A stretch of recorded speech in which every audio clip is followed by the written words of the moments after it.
अब बारी आती है टॉप की मेजरमेंट्स की, तो मैं टॉप की बता देती हूँ, ये आपको देखने में ही पता चल रहा होगा, इसमें थोड़ा सा फ़र्क है। इसकी जो लंबाई है वो मैंने ली है 9 इंचेस, इसकी लंबाई मैंने ली है 10 इंचेस। ये वाली जो बच्ची है थोड़ी सी टॉल है और दुबली है, और ये वाली जो बच्ची है ये थोड़ी चबी है और हाइट में थोड़ी सी कम है, दोनों की एज सेम है। और उसके बाद हमने नीचे जो पेपलम के लिए हमने पट्टी काटी है, जितना ज़्यादा कपड़ा हो उतनी अच्छी बात है कि चुन्नी अच्छी बनेंगी। तो मैंने ये वाली पट्टी काटी है 25 इंचेस की, क्योंकि मेरे पास इतना ही कपड़ा बचा था। लेकिन अगर आपके पास ज़्यादा हो तो ये टोटल जो है ना, फ्रंट पे जो एक हिस्सा आएगा वो 25 है और बैक का 25 है। तो दो पट्टियाँ अलग अलग हैं। ये देखिए, एक फ्रंट पे लगेगी और एक जो है वो बैक की ऊपर लगेगी। मेजरमेंट्स है। अब हम कटिंग किस तरह से करेंगे ये भी बता देती हूँ, इनकी मेजरमेंट मैं आपको बता देती हूँ। दोनों की बिल्कुल सेम है, सिर्फ फिटिंग में हल्का सा इशू आएगा, क्योंकि ये दुबली बच्ची का है और ये वाला थोड़ी सी चबी बच्ची का है। शर्ट की कटिंग कर रही हूँ मैं, तो बैक और फ्रंट जो है वो पहले मैं इस फ्रंट के ऊपर सारी मार्किंग करूँगी और बैक के ऊपर बाद में करेंगे। मैं उसका रीज़न आपको थोड़ी देर में बताती हूँ। शोल्डर्स मैं ले रही हूँ 5.5 इंचेस, थोड़ा सा लूज़ बना रही हूँ क्योंकि बच्ची के लूज़ टॉप्स जो है ना वो बनाने को कहा गया है। लेंथ में रख रही हूँ 5 इंचेस और फिटिंग जो है वो सीने से 6.5 इंचेस रख रही हूँ मैं, और 1 इंच जो है वो मैं एक्स्ट्रा कपड़ा रख रही हूँ मार्जिन के लिए। और जो यहाँ की फिटिंग होगी कमर की वो 6 इंचेस है, 5.5 तक भी जा सकती है अगर आप चाहें तो। और ये 1 इंच एक्स्ट्रा।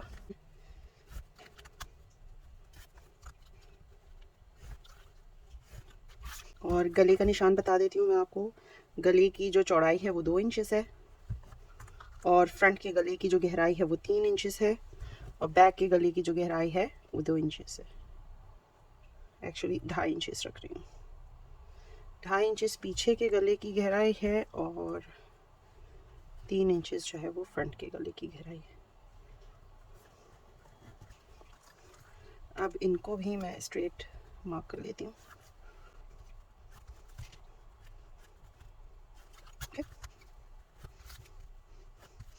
और गोल गला ही बना रही हूँ मैं, इसमें कोई वी वगैरह या कॉलर नहीं बना रही, बस इसको इस तरह से मैंने गोलाई दे दी है। ठीक है, सो ये हो गया हमारा, ये हमारे सारे निशान हो गए।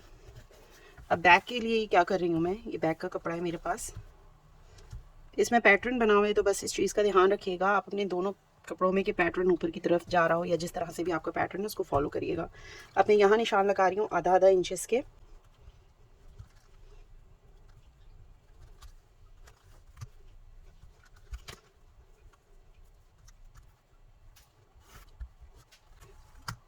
आधा इंच के मैंने निशान लगाया है।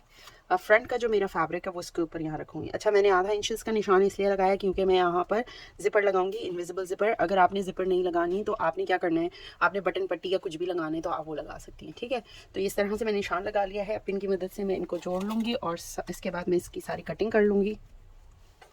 और मैं इसकी लाइनिंग भी कटिंग करूँगी, क्योंकि ये बच्चों को चुभता है ना, इस तरह से ये सितारे वगैरह हैं तो उनको चुभेगा, तो मैं इस वजह से इसको अगर आप लोगों ने लाइनिंग नहीं लगानी तो आपने इस तरह से स्केल रखना है, रूलर रखना है अपना, और यहाँ फिटिंग का निशान लगा लेना है आपने। ठीक है, तो ये दोनों कपड़ों पे ट्रेस हो गया अपने निशान। ये देखें, ये बस आप लोग को बताने के लिए था। मैं इसको कटिंग कर लेती हूँ।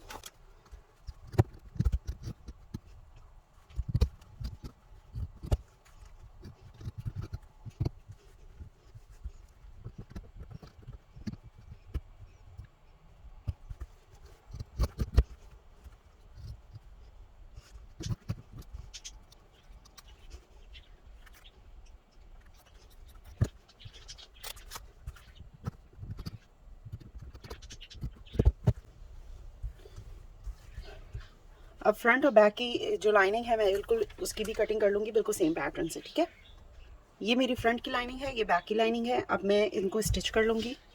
स्टिचिंग का तरीका बता देती हूँ मैं किस तरह से स्टिच कर रही हूँ। सो इसको मैंने इस तरह से रखा है और इसको यहाँ पर स्टिचिंग कर लूँगी। ठीक है, और बिल्कुल बाजू भी स्टिच कर लूँगी। मैं आपको स्टिच करके दिखाती हूँ। ओके, ये मैंने फ्रंट का स्टिच कर लिया है और बैक का मैंने जिपर लगा के ना, इनविजिबल जिपर लगा के वो भी स्टिच कर लिया है। इनविजिबल जिपर लगाने का तरीका मैं बहुत दफ़ा दिखा चुकी हूँ, और इंशाल्लाह अगली किसी वीडियो में ना मैं बहुत तफसील से दिखा दूँगी। इसमें सिर्फ मैं आपको ब्लाउज स्टिच करने का तरीका बता रही हूँ। उसके बाद मैंने फोल्ड करने से पहले इसको, मतलब पलटने से पहले कपड़े को, इसके बीच में मैंने कट्स लगा लिए हैं इस तरह से, ये कट्स लगे हुए इसमें। और इसके बाद इसको इस तरह से फोल्ड करके मैंने इसके ऊपर इस्त्री कर लिया। अब आप देख लें कि इस तरह से यहाँ पर सब जमा हुआ है बिल्कुल, ठीक है ना। अब ये फ्रंट हो गया हमारा और ये बैक हो गया। अब मैं फ्रंट की तो लाइनिंग बिल्कुल स्ट्रेट है, इसमें तो कुछ करने की ज़रूरत नहीं है। अच्छा, बैक की लाइनिंग मैं चाहती तो दूसरी तरह से स्टिच कर लेती, पहले स्टिच कर लेती और आखिर में ज़िपर लगा लेती, लेकिन उसके बावजूद जो है ना बच्चों को ये कॉर्नर्स चुभते, तो इस वजह से मैंने किया ये है कि जो मैंने लाइनिंग के लिए कपड़ा लिया था ना, वो मैंने 1.25 इंच ज़्यादा लिया था, या आप आधा इंच भी रखें कोई फ़र्क नहीं पड़ता उससे।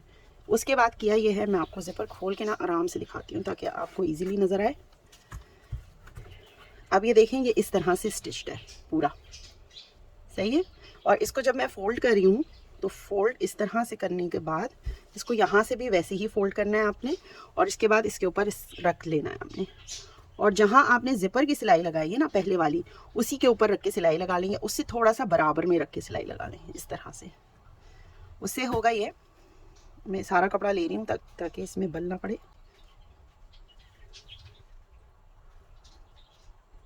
ये देखिए इस तरह से होगा। ये देखें यहाँ पे कोई भी आपको एक्स्ट्रा कपड़ा नहीं नज़र आ रहा, कुछ भी नहीं नज़र आ रहा, और ये सारा जितना कुछ है ये अंदर की तरफ चला जाएगा और बच्चियों को ना ये चुभेगा नहीं। तो इसलिए मैं इस तरह से स्टिच कर रही हूँ। आप चाहें तो दूसरी तरीके से भी स्टिच कर सकते हैं जैसे यूजुअली हम करते हैं। अब मैं इसके ऊपर इस तरह से ये लगा रही हूँ पिन्स, ताकि मैं सिलाई कर सकूँ, या तो आप कच्ची सिलाई भी लगा सकते हैं।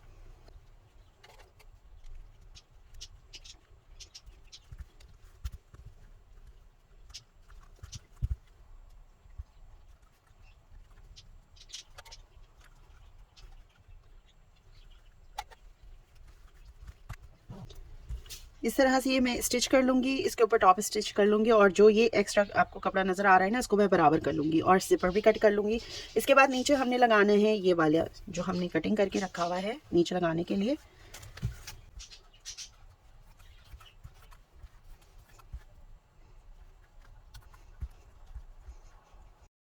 अब आप ये देख लें कि मैंने इस तरह से इसको स्टिच कर लिया है, हमारी स्लीव्स वगैरह भी हो चुकी हैं। अब नेक्स्ट मैं इस तरह से रखूँगी इन्हें, और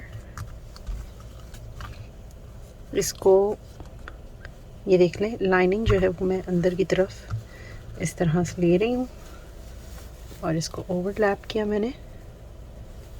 और ये जो है ना हमारा जो बैक वाला हिस्सा था, जो सैंडविच बनाया हमने इसके अंदर, इसको बिल्कुल बराबर से रखेंगे और इस तरह से इसको स्टिच कर देंगे। दोनों साइड्स पे ऐसे ही करेंगे हम लोग।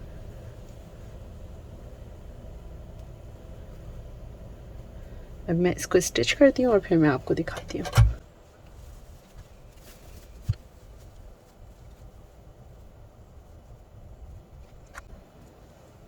ये देखें मैंने स्टिच कर ली, ये देखें दोनों। अब इसको सीधा कर लेते हैं, जस्ट पलटना है और ये हो गया सीधा। अब आप देखें कहीं पे कोई स्टिचिंग नज़र नहीं आ रही। आप चाहें तो इसको स्लीवलेस भी बना सकते हैं, लेकिन मैं स्लीवलेस नहीं बनाऊंगी, मैं बाद में अभी अटैच करूंगी। लेकिन अभी मैं इसका नीचे का कंप्लीट कर लेती हूँ। बॉडिस का जो नीचे हमने ऐड करनी है फ्रिल, वो लगाते हैं हम। तो ये हमने जो लिया है इसके ऊपर हमने चौड़ी वाली सिलाई ले रही है और इसको धागे की मदद से खींच लेंगे, ठीक है। और इसके बाद इसको इसके साथ ही आप चाहें तो लाइनिंग रख के साथ में ही स्टिच कर लें, लेकिन मैं साथ में स्टिच नहीं करूँगी क्योंकि मैं सिलाई को जो है वो हाइड करूँगी, तो वो भी मैं आपको दिखा देती हूँ कैसे करती हूँ। तो अभी इसको इस तरह से मैं खींच लूँगी, और उसके बाद ये जो हमारा एक्स्ट्रा कपड़ा है ना, इसको कट कर लेंगे, बिल्कुल दोनों बॉर्डर पीसेस को बराबर कर लूँगी मैं कट करके। इस तरह से रखा हमने, और ये जो एक्स्ट्रा है ना ये मैं कटिंग कर लूँगी, और इसके बाद इसको मैं इस तरह से रख के ऐसे यहाँ पर स्टिच कर लूँगी, और बैक पे भी मैं स्टिच कर लूँगी। ओके, अब मैंने आपको पहले बताया था कि मैंने इस तरह से यहाँ पे चुने डाल के इसको स्टिच कर लिया है। दूसरी साइड पे मैंने किया ये है कि मैंने प्लीट्स डाली हैं। आप चाहें तो चुने वगैरह भी डाल सकती हैं, सेम चीज़ है, कोई इशू नहीं है। उसके बाद ये देखें मैंने बीच में सैंडविच बना दिया ताकि ये सिलाई अंदर की तरफ रह जाए। उसके बाद जब मैं इसको सीधी करूँगी इस तरह से, तो आप ये देखें यहाँ पे कोई सिलाई नज़र नहीं आ रही, पीछे भी और आगे भी, और ये इस तरह से हमारी रेडी हो गई है। आप चाहें तो अब आप इसमें अगर कुछ नहीं करना है, अगर आपने बेल लगानी है बेल लगाएं और उसके बाद साइड की फिटिंग कर दें। मुझे इसमें स्लीव्स लगानी है तो मैं इसको फ़िलहाल ऐसे ही छोड़ रही हूँ।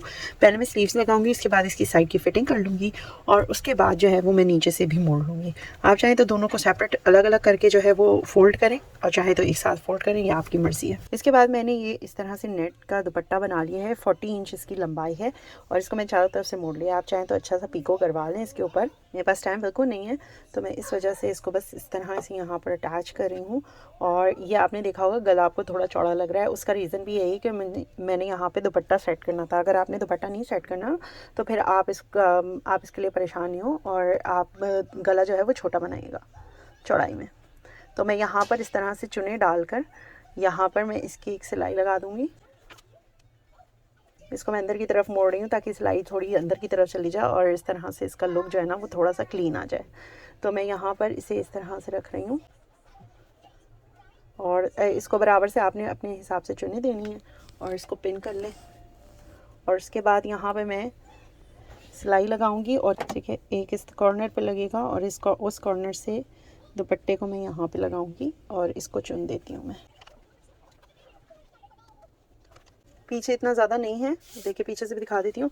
और आप चाहें तो ये पीछे को ना ये अंदर की तरफ यहाँ पर इसको स्टिच कर सकते हैं। जब यहाँ स्टिच हो जाएगा ना तो ये उस तरह से भी अच्छा लुक आएगा। लेकिन मैं पहले ही सिलाई कर चुकी हूँ तो अब मैं इसको और कुछ नहीं कर रही। इस तरह से इसको भी मैं यहाँ पर कर लूँगी और उसके बाद यहाँ पर टसल लगाऊँगी मैं और बेल लगाऊंगी। मैं आपको दिखा देती हूँ क्योंकि मैं बेल हाथ से स्टिच करूँगी तो मैं इसे सिर्फ आपको दिखा रही हूँ कैसे लगाऊंगी मैं इसे। तो ये मेरी बेल है, इसको मैं यहाँ पे लगाऊंगी और दुपट्टा इसके अंदर स्टिच होगा, ठीक है। और ये मेरे पास टसल्स हैं गोल्डन कलर के, तो ये एक टसल यहाँ लगेगा और ये वाला एक मोटिव ना इसके नीचे रख कर और इस तरह से मैं यहाँ टसल लगाऊंगी ऐसे करके। ये यहाँ पे लग जाएगा और एक टसल और यहाँ पे पूरी बेल लगेगी यहाँ पर पूरी वेस्ट की जगह पर। अब मैं इसको पूरा कंप्लीट कर लूँगी ना फिर मैं आपको दिखाऊँगी, ठीक है।